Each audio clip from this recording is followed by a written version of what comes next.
Afternoon. Okay, thank you for starting the recording. So good afternoon or good evening and perhaps good morning to some people. Mehrasa and I have done a joint project on virtual reality and focusing on student engagement and language learning outcomes. So as this is an ongoing project, today we're just going to focus on a small part of it, which is to look at just learning outcomes and the effect of using Zoom on those outcomes. And this is what we're going to talk about today.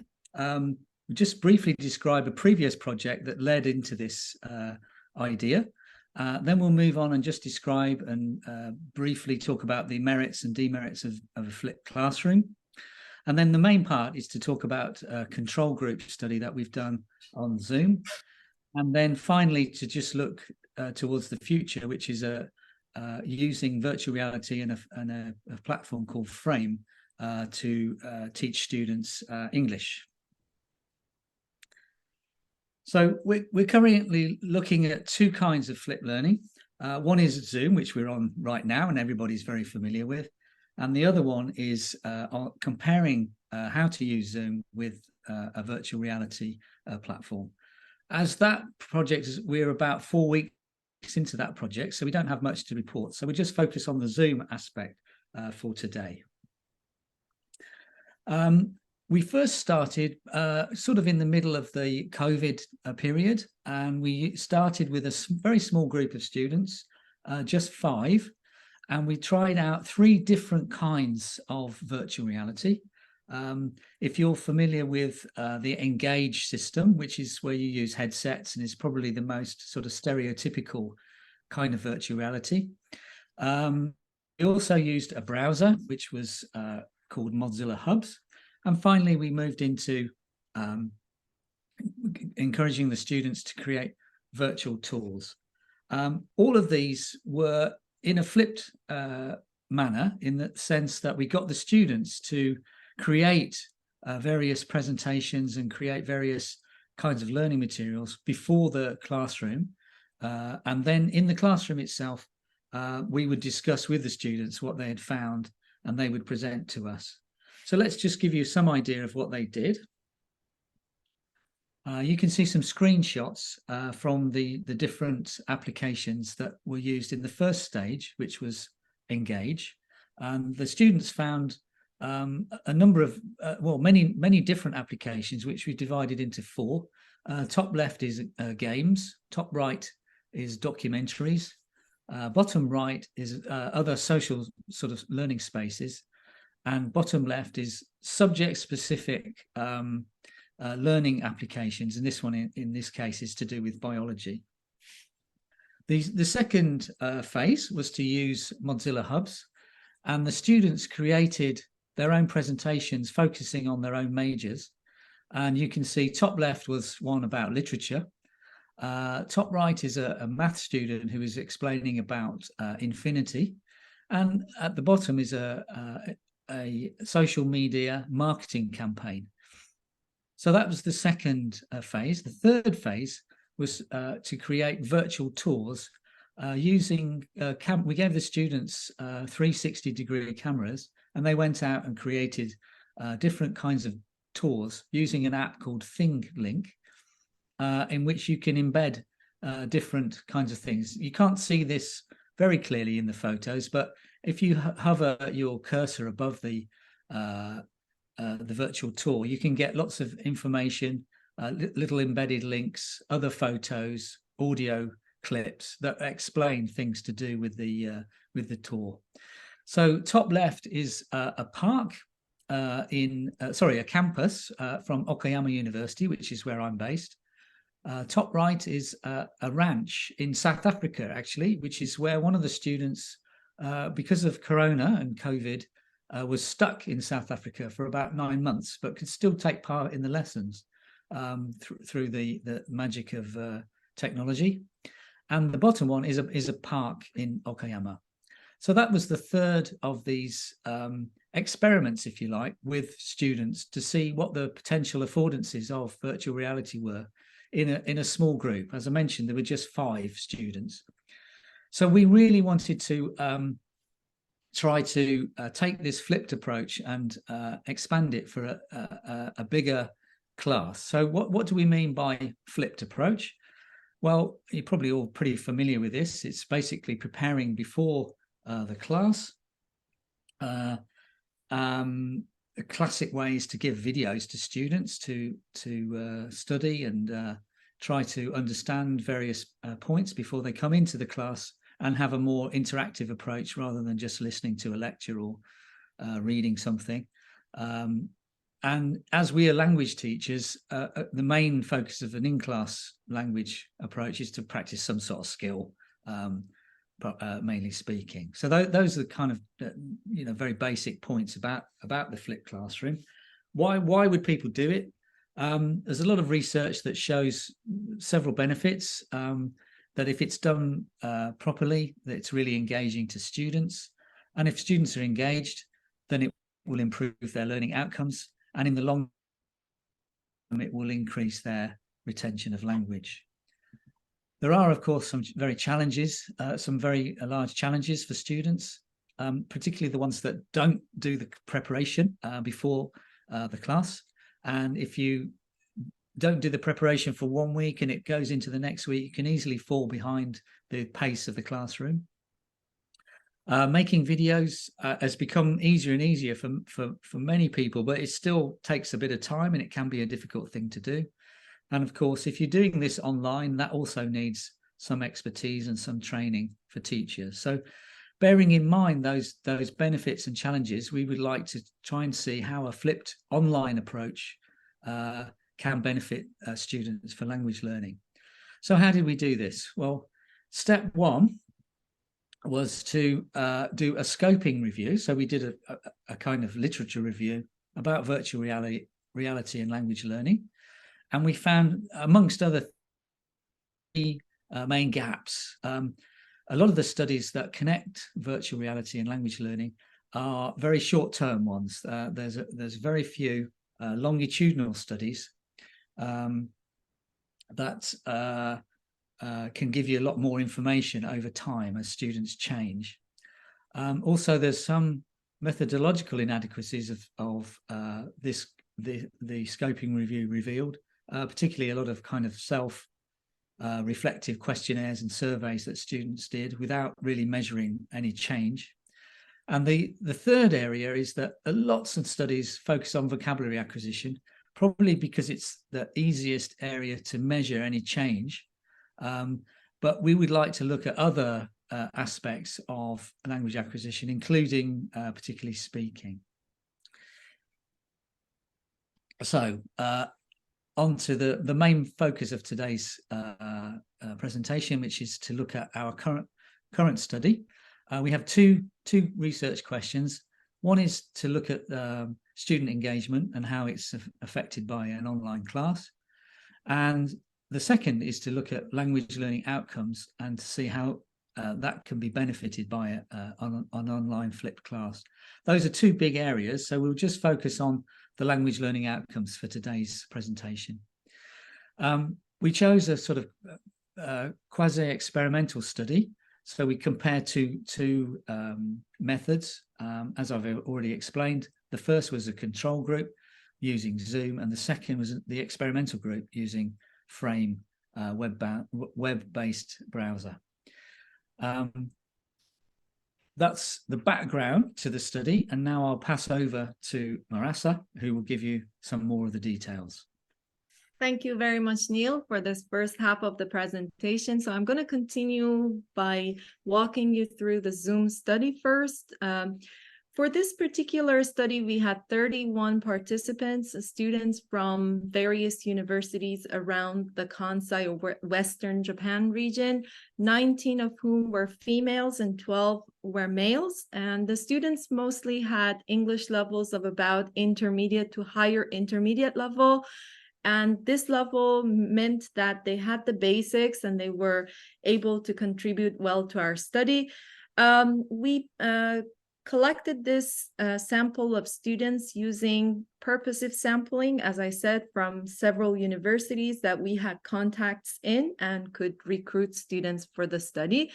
All of the participants, through informed consent forms, agreed to participate in our study, and we told them about the kind of data that we were going to collect, privacy issues, how we'll handle the data, and so on. And at the end of the study period, since the students put in a lot of time and effort, and it wasn't part of a formal course of the curriculum, we paid them a little amount of honorarium to compensate for their contribution. So over to the next slide. Yeah, so to tell you a little bit about the learning context, first of all, as Neil explained already, we were in an online flipped classroom context, and for this phase of the study, it was hosted on Zoom. Since it was a flipped classroom approach, we provided a list of videos to the students. There were 14 videos from a playlist created by Neil that was on small talk, and through the videos, the students would learn how to improve their small talk skills in order to create better relationships with others. During the class, we spent the class time on doing a lot of group discussions. So the students would get into groups and discuss a particular aspect of small talk. For example, what kind of body language is appropriate to use, or what kind of topics would be appropriate. And toward the end of every 1 hour lesson we gave the students some time to practice small talk in pairs. And this was just free small talk for the students. Regarding the technical setup, in order for us to be able to gather as much data from the students' interactions real time, we used 10 computers, as you see in this photo, for Zoom recordings. So each of these were connected to Zoom, given co-hosting rights, and those users were used for recording the Zoom breakout rooms. And while these computers were recording student to student interactions, we, in the behind the scenes kind of area, were communicating with each other using an iPad. There was also a Google website that we created, through which we shared links to the videos with the students, so they could access them on demand anytime they wanted to, and could go back and review small talk techniques. So over to the next slide. Thank you. We had several data sources that I'm going to tell you about shortly. The first one was the online lessons that were recorded, particularly the breakout rooms, where the students were discussing either in groups or practicing small talk in pairs. And those videos were later assessed by 2 independent raters who marked the students on their performance through different points of time throughout the course. We were also interested in looking at students' engagement, which, as Neil explained, is not the focus of this particular presentation. So we're not going to get into the details of that, but we did survey studies for that part, giving some questionnaires to the students to measure their engagement and also their anxiety level. And at the end of the course, we also asked the students to participate in focus group interviews, so we could further dive deeper into their experience. Moving forward, let's take a look at the results regarding learning outcomes first. So as I said, we gave the raters the chance to look at the students' videos, and through a rubric that had several aspects, like evaluating the students on their fluency, grammar, and so forth, we got the raters to assess the students' performance at 3 points of time during the course. One at the beginning of the course, where we got the pre-test scores, another time during the middle of the course, where we got the mid-test scores, and finally toward the end of the course, which yielded the post-test scores. And as this table shows, we have the mean scores for each of these tests, and eyeballing the mean scores kind of shows us that the students gradually progressed as time went by, and they probably improved their skills. But to test our hypothesis further, we ran a statistical test, and this showed us that there was some significant difference. In order to, again, specify where that difference was, because we had 3 groups and we ran an ANOVA test, we ran a pairwise comparisons test using Bonferroni's correction method. And this showed us that from the pre-test to the mid-test, the students did not particularly make a huge progress, but comparing the post-test with the mid-test and pre-test scores did yield significant results, as you can see in the table, at the probability level lower than 0.001. So this meant that throughout the course, toward the end of the course, the students did make some progress in their small talk skills. As I mentioned before, we also ran focus group interviews with the students, and looking at those interviews, we conducted them in Japanese, but those were later transcribed and then translated into English. And analyzing those interviews thematically showed us these 2 main themes. First of all, the students believed that their small talk skills had improved after taking this course, and their confidence level had increased. So this was good news. I'm going to share some quotes with you that show this, so I'll just read through them. I was able to learn how to converse with people I had never met before. Another student mentioned, I'm now able to carry on a conversation in an elevator or in passing, and I think my skills have improved. 2 more here. The most rewarding thing for me was that I was no longer afraid to speak. And next, I found out that I can speak English when I try. It's given me some confidence and made it easier to speak. So yeah, as these quotes show, and also our quantitative part of the study shows, based on the raters assessment, definitely the students improved their proficiency and their ability to carry out small talk successfully in English. In turn, the students also, through the talk that we did during focus group interviews, showed us that they believe that what they learned through the course was very useful to them, and that it helped them build up their skills, and not only their skills, but also their confidence to speak in English to others and to keep a conversation, maybe initiate one and maintain the conversation. So yeah, and during the breakout, some of the reasons that we could think of for these findings was, first of all, the students believe that the videos that we provided them with beforehand, meaning the flipped classroom approach that we took, was very useful in improving their skills. They had the time to practice things out of class. And then when they came to class during breakout rooms sessions, they were able to do a lot of peer checking and practice with their partner. They were able to share their insights, findings, and kind of like correct each other, help and support each other, and scaffold the learning process. They also believed that talking to others, meeting new people, was quite a fun and enjoyable experience for them. So to tell you a little bit about our next step of the study, we are in the middle of running the experimental group study now, and we have a few more weeks to finish this phase. And as we explained before, we're using a virtual reality platform called Frame for this purpose. We're using different environments, some of which you can see in the screenshots here, to gather the students who would appear in those environments as avatars, and they'd be able to communicate with each other using audio. Pretty much similar to Zoom, except that they appear as avatars and they're in a 3D space.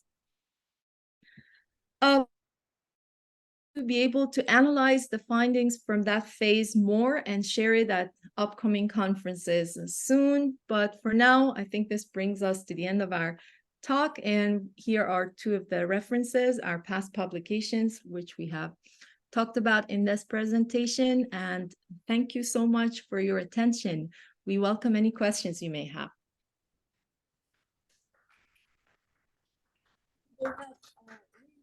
I have 1 minute to give a presentation, but I will ask some audience to have a question. Anybody? Any questions for the presenter?